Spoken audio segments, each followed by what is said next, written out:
छोटी सी जिंदगी ने बहुत सारे सबक सिखा दिए कि रिश्ता तो सबसे रखो पर उम्मीद किसी से नहीं।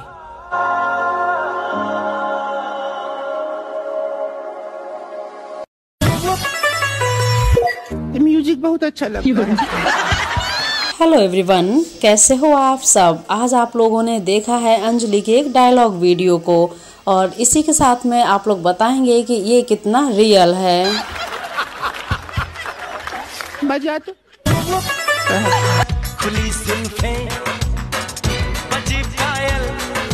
सो फ्रेंड्स, कैसी लगी आप लोगों को अंजलि की ये डायलॉग वीडियो। और आप लोग देख रहे हैं यहाँ पर अपनी कारिस को भी।